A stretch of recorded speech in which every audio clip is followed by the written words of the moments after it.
नागरिक अस्पताल का औचक निरीक्षण करने पहुंचे सहकारिता मंत्री डॉक्टर बनवारी लाल।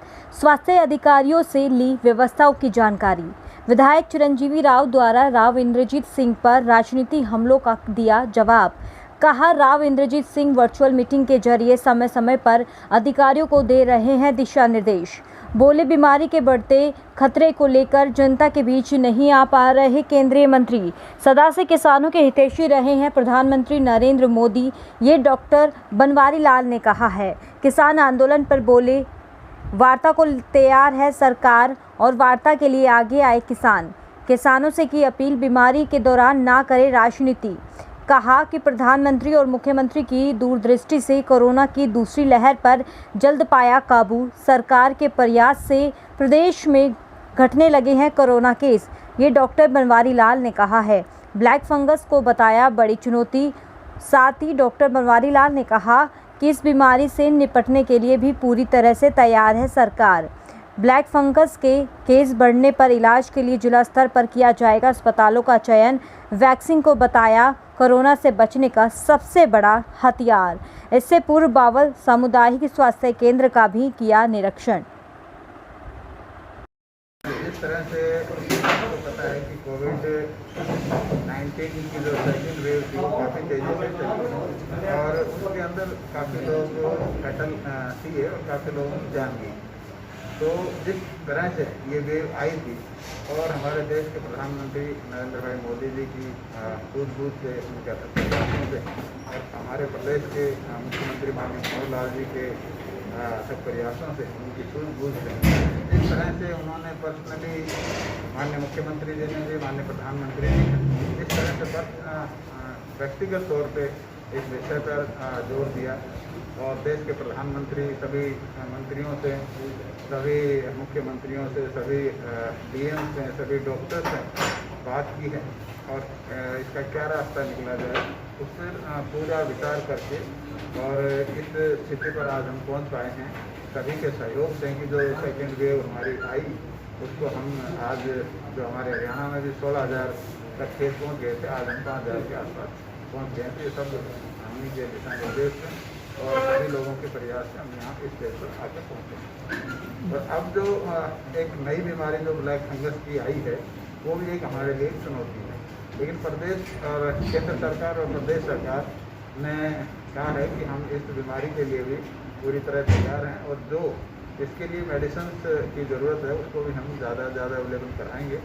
और अभी तो मेडिकल कॉलेज को ही एक रेफरल सेंटर के रूप में लिया गया है।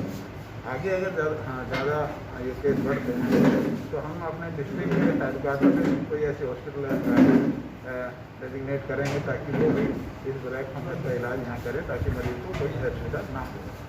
और जहाँ तक अब वैक्सीन की बात आती है कि वैक्सीन ही एक ऐसा हथियार है जिसकी वजह से हम इस बीमारी को रोक सकते हैं।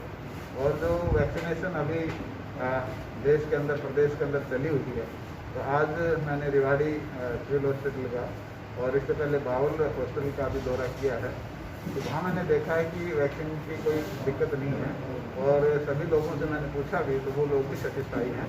और यहाँ भी काउंटर अलग अलग बनाए हुए हैं, 18 से 44 का अलग, 44 से ऊपर वालों का अलग काउंटर बना हुआ है। तो बड़ी स्मूथली वैक्सीनेशन चली हुई है, इस तरह की कोई दिक्कत नहीं है। और जहाँ तक लोगों की ये शंका है कि दूसरी डोज लोगों को नहीं मिलेगी, लेकिन मैं आपको एश्योर करता हूँ जिनको फर्स्ट डोज लगी उनको सेकेंड डोज निश्चित तौर पर लगेगी, क्योंकि सरकार के आदेश हैं कि जिसको पहले डोज लगे उसको सेकेंड डोज लगे, क्योंकि जब तक सेकेंड डोज नहीं लगेगी तो वो बेनिफिशरी नहीं माना जाएगा। तो इस तरह की कोई दिक्कत नहीं है। वैक्सीनेशन की बात कर रहे हैं, लगभग 15 से 2,000 वैक्सीन ही रोजाना लग पा रही है। बड़ी संख्या में ऐसे लोग हैं जो वेटिंग में, जिनका नंबर ही नहीं आ पा रहा है, तो कहाँ स्मूथ हुआ वैक्सीनेशन, कहाँ सबको लग पा रही है? एकदम तो सबको नहीं लग पाएगी, नहीं, संख्या बहुत कम है जो रोजाना लग रही है।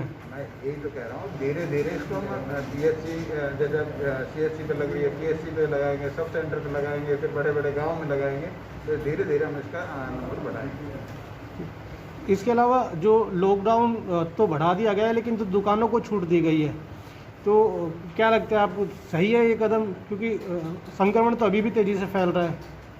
देखो, ये जो लॉकडाउन में थोड़ी बहुत रिलैक्सेशन दी गई हैं तो सबके जो धंधे हैं उनको भी ध्यान में रखा जाता है और लिमिटेड समय के लिए दी गई है छूट भी।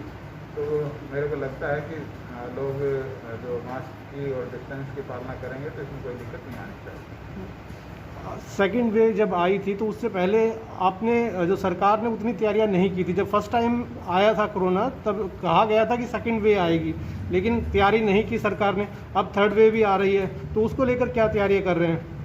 देखो अभी जो हमारा इंफ्रास्ट्रक्चर है, जैसे हॉस्पिटल्स हमारे तैयार हो गए हैं, ऑक्सीजन की दिक्कत आई, ऑक्सीजन प्लांट हमारी सरकार जगह जगह लगा रही है। इसी तरह जो हमारा जो भी मेडिसिन वगैरह इस बीमारी के अंदर, जैसे ब्लैक फंगस हो गया या आपका कोविड हो गया, इसमें जो भी मेडिसिन हैं उनकी पूरी तैयारियां अब हैं। तो बच्चों को वैक्सीनेशन की तैयारी हो रही है, जो बच्चे छोटे बच्चे उनको वैक्सीन लगाई जाएगी। तो मैं मानता हूँ कि जो वैक्सीन अगर प्रॉपर हो जाएगी तो बहुत कम इफेक्ट उस बीमारी का पड़ेगा। जिले में सर जो ऑक्सीजन प्लांट बनने वाले अलग अलग जगह, उस पर क्या स्टेटस है? अभी कब तक बनकर तैयार हो जाएंगे, कहाँ का बनेंगे? जो मेरे को बताया गया है उसमें ये है कि कम से कम 1-1.5 महीना और लगेगा इसको पूरी तरह चलने। डॉक्टर साहब, एक इस बीमारी के दौरान जो केंद्रीय मंत्री राव इंद्रजीत सिंह को लेकर विपक्ष निशाने पर है, वो कहते हैं कि इस दौरान जो केंद्रीय मंत्री लोगों के बीच नहीं आए हैं, तो क्या कुछ कहेंगे इस बारे में?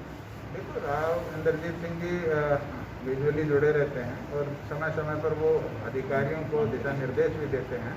और आपको पता है कि कोविड के टाइम में जनता में जाते हैं तो लोग, जब कोई पॉलिटिशियन आता है तो लोग इकट्ठे होते हैं, तो उससे बीमारी फैलने का ज़्यादा खतरा रहता है। तो वो ऑनलाइन लोगों को और अधिकारियों को। तो साहब, आप भी कई बार विजिट कर चुके हैं यहाँ पर, तो आप भी तो इस तरह के नेता हैं, तो वो उनको कहीं आना चाहिए थे जनता के बीच में। देखो, ये अब अलग अलग जिम्मेवारियाँ हैं। मेरे को जिला रेवाड़ी और जज्जर का मतलब जिम्मेवारी दी हुई है, तो मेरी ज़्यादा जिम्मेवारी बनती है कि मैं जाके बात करूँ। एक डॉक्टर साहब, जो किसान नेताओं ने प्रधानमंत्री को वार्ता के लिए जो पहल की है, क्या लगता है कि एक सकारात्मक कदम है?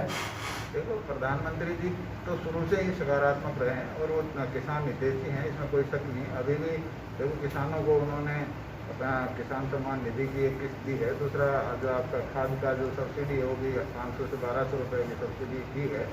तो माननीय मुख्य प्रधानमंत्री जी तो हर समय किसानों के हितैषी रहे हैं और वो हर समय चाहते हैं कि किसान की आय कैसे दुगनी हो, उसके प्रयास वो करते रहते हैं। और अभी भी और शुरू में भी मतलब वो चाहते हैं कि किसान बातचीत करें और जो भी सुझाव वो देंगे उनको हम मतलब चेंज करने के लिए उसमें कुछ अमेंडमेंट करनी हो तो करेंगे।